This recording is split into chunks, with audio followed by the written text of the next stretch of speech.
ചലച്ചിത്ര രംഗത്ത് ഒരു അഭിനേത്രി എന്ന നിലയിൽ കൂടുതൽ കാലം നിൽക്കാൻ അനുപമയ്ക്ക് കഴിയുമായിരുന്നു. പക്ഷേ ഈ കലാകാരി ആ അരങ്ങ് ഉപേക്ഷിക്കുകയായിരുന്നു. അത് ജീവിതാരങ്ങിൽ കുടുംബിനിയുടെ റോൾ ഭംഗിയായും അർത്ഥപൂർണമായും കൊണ്ടുപോകാൻ വേണ്ടിയായിരുന്നു. എങ്കിലും കുട്ടിക്കാലം മുതൽ ജീവിതത്തിൽ ഒപ്പം ചേർന്ന നൃത്തത്തെ അനുപമ ഇഷ്ടത്തോടെ തന്നെ കൊണ്ടു നടന്നു. ഇപ്പം ഞാൻ എൻറ്റയർലി ഡിഫറെൻ്റ് ആയിട്ടുള്ള ഒരു ലൈഫാണ് ഞാൻ വന്നത്. എൻ്റെ ഫാമിലീൻ്റെ കാര്യം ഞാൻ നേരത്തെ പറഞ്ഞു. പിന്നെ അതേന്ന് ഞാൻ വീണ്ടും വന്നത് എൻ്റെ ഗുരുവിൻ്റെ കീഴിലേക്കാണ്. അവിടെയും ഇതേപോലെയുള്ള ഒരു നല്ല സ്ട്രിക്റ്റായിട്ടുള്ള ഒരു ജീവിതമായിരുന്നു. അത് കഴിഞ്ഞിട്ട് പിന്നെയും ഞാനൊരു കല്യാണത്തിൻ്റെ ഒരു ജീവിതത്തിലേക്ക് വന്നപ്പോഴും എനിക്കത് വലിയ വ്യത്യാസമായിട്ടൊന്നും തോന്നിയിരുന്നില്ല. സിനിമ, അതായത് ഞാൻ ഫേമസ് ആയിട്ടുള്ള ഒരു ആർട്ടിസ്റ്റായിട്ട് മാറിയിട്ടില്ല, ബിസി ആർട്ടിസ്റ്റായിട്ട് മാറിയിട്ടില്ല. ബിസി ആർട്ടിസ്റ്റായിട്ട് മാറി നമ്മൾ അതിലേക്ക് എന്താ പറയുക, അതിൻ്റെ സുഖങ്ങൾ അല്ലെങ്കിൽ ആ ലൈഫ് ചിലപ്പോൾ നമ്മൾ മിങ്കിൾ ചെയ്ത് പോയി കഴിഞ്ഞാൽ എങ്ങനെ ഉണ്ടാവും എന്നുള്ളത് എനിക്ക് പറയാൻ പറ്റില്ല. അത്രത്തോളം ഞാൻ എത്തിയിട്ടുണ്ടായിരുന്നില്ല. അപ്പോൾ അത് കാരണം എനിക്ക് സിനിമ വിട്ടാലും എനിക്കത് ഒരിക്കലും എനിക്കത് ഫീൽ ചെയ്തിട്ടില്ല. എൻ്റെ മെയിൻ ട്രാക്ക് ഇങ്ങനെ തന്നെ പോകുന്നുണ്ട്, ഡാൻസ്. അതായിരുന്നു എൻ്റെ മെയിൻ ഉദ്ദേശം. അപ്പോൾ ആ ട്രാക്ക് എനിക്ക് ഒരിക്കലും വിട്ടു പോകാത്ത കാരണം എനിക്കതിൽ വലിയ ദുഃഖമൊന്നും എനിക്ക്.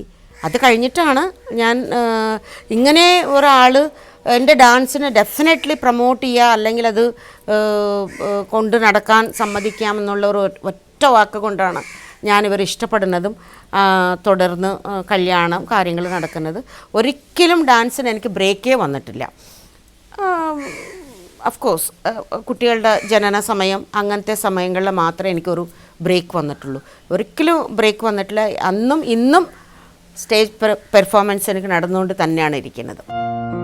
വെള്ളിത്തിരയുടെ ഭാഗമാകാതെ വർഷങ്ങളോളം മാറി നിന്ന അനുപമ ഈ അടുത്ത കാലത്ത് സിനിമയിലേക്ക് തിരിച്ചുവരവിന് ശ്രമിച്ചിരുന്നു. അത് പക്ഷേ അഭിനേത്രിയായല്ല, നൃത്ത സംവിധായികയായിട്ടായിരുന്നു. സിനിമ പാതി വഴിയിൽ മുടങ്ങിപ്പോയതുകൊണ്ട് ഈ കോറിയോഗ്രാഫറുടെ കഴിവ് പ്രേക്ഷക ലോകത്തിന് കാണാനാകാതെ പോയി. ശാസ്ത്രീയ നൃത്തത്തിന്റെ ഉപാസകയായ ഈ കലാകാരി ഈ മേഖലയിൽ തന്നെ കൂടുതൽ അടയാളപ്പെടുത്താനുള്ള പരിശ്രമത്തിലാണിപ്പോൾ. കൊറിയോഗ്രാഫി ഞാൻ എൻ്റെ ഹസ്ബൻഡിൻ്റെ പടത്തിന് വേണ്ടിയിട്ട് തന്നെയാണ് ചെയ്തത്, ക്യാമ്പസിന് വേണ്ടിയിട്ട്. പക്ഷെ അത് പല കാരണങ്ങളാൽ അത് ഷൂട്ട് ചെയ്യാൻ സാധിച്ചില്ല. അവർക്ക് ഒരു കോളേജിലായിരുന്നു അതിൻ്റെ സെറ്റൊക്കെ ഇട്ടിരുന്നത്, ചങ്ങനാശ്ശേരിയിൽ. അവസാനം ലാസ്റ്റ് ഡേറ്റ്സായി, അവർക്ക് കോളേജ് റീ ഓപ്പണിംഗ് ആയി. അപ്പോൾ അത് കാരണം അത് പിന്നെ വർക്ക് ചെയ്യാൻ സാധിച്ചില്ല. അപ്പോഴേക്ക് റിലീസിങ് സമയമായി. അപ്പോൾ അങ്ങനെ ആ സോങ്ങേ പുറത്തേക്ക് വന്നിട്ടില്ല. അത് വണ്ടർഫുൾ ഒരു വർക്കായിരുന്നു.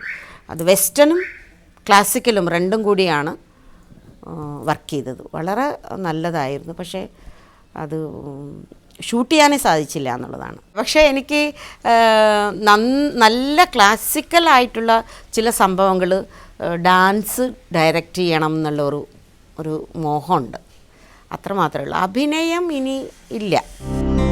ഒരു നർത്തകിയുടേതായ ചമയങ്ങളോടെ അരങ്ങുകളിൽ കാൽച്ചിലങ്കകൾ കിലുക്കി ആടിത്തിളങ്ങുമ്പോഴും അനുപമ ജീവിതാരങ്ങിലെ കുടുംബിനിയുടെ വേഷവും ഭാവോജ്വലമായി തന്നെ അണിയുന്നു. കലാകാരിയുടെയും കുടുംബിനിയുടെയും വേഷങ്ങൾ ഇവർക്ക് എല്ലാ അർത്ഥത്തിലും ഇണക്കമുള്ളത് തന്നെയാകുന്നു. എനിക്ക് ക്ലാസ്സസ് ഒക്കെ ഉണ്ട്, പെർഫോമൻസ് ഉണ്ട്. അതിനെക്കാട്ടി മുമ്പ് എനിക്ക് കുടുംബിനിയുടെ ഒരു റോളുണ്ടല്ലോ. കാലത്ത് എണീറ്റ് കഴിഞ്ഞാൽ ചായ ഉണ്ടാക്കുന്നത് തൊട്ടുള്ള എല്ലാ കാര്യങ്ങളും, വീട്ടിലത്തെ കാര്യങ്ങളും ഞാൻ തന്നെയാണ് ചെയ്യുക. അപ്പോൾ first importance goes to my family.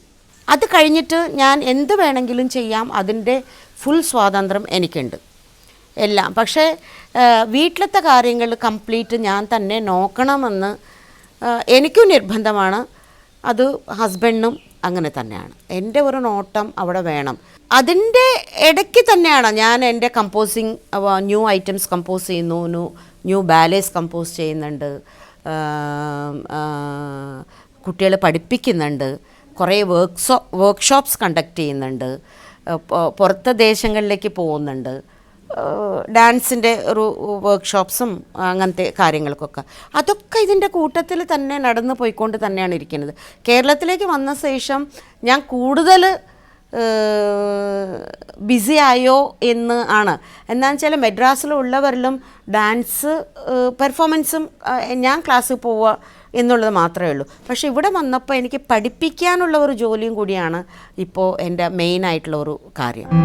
ഇവിടെ ഈ വീട്ടിൽ കലാകാരനായ ഭർത്താവിന്റെ ഇഷ്ടാനിഷ്ടങ്ങൾ അറിയുന്ന ഉത്തമയായ ഭാര്യയാണ് അനുപമ. മക്കൾക്ക് സ്നേഹവാത്സല്യങ്ങൾ പകർന്നു നൽകുന്ന അമ്മയുമാണ്. ഇതാണ് എൻ്റെ പ്രിയപ്പെട്ട ഭർത്താവ് മോഹൻ. മലയാള ഫിലിം ഡയറക്ടറാണ്. 23 പടങ്ങൾ ചെയ്തിട്ടുണ്ട്. അതിൽ ആദ്യത്തെ പടത്തിൽ അഭിനയിച്ച ഹീറോയിനാണ് ഞാൻ. 2 പെൺകുട്ടികൾ. രണ്ടാമത്തെ പടത്തിലും ഹീറോയിൻ തന്നെ ആയിരുന്നു. അതും ഞാൻ തന്നെ ആയിരുന്നു. ഡയറക്റ്റ് ചെയ്തത് ഇവർ തന്നെയാണ്. പിന്നെ ഞങ്ങൾക്ക് 2 ആൺകുട്ടികളാണ്. മൂത്ത മകൻ്റെ പേര് പുരന്ദർ, രണ്ടാമത്തെ മകൻ്റെ പേര് ഉപേന്ദർ. ഇതാണ് ഞങ്ങളുടെ കുടുംബം. 2 മക്കൾക്കും കല്യാണം കഴിഞ്ഞു. പക്ഷേ അവർ ആരും ഇവിടെ ഇല്ല. മൂത്ത മകൻ ചെന്നൈയിലാണ്, ബിസിനസ് ചെയ്യുന്നുണ്ട്. രണ്ടാമത്തെ ആൾ ബാംഗ്ലൂരിൽ വർക്ക് ചെയ്യുന്നുണ്ട്.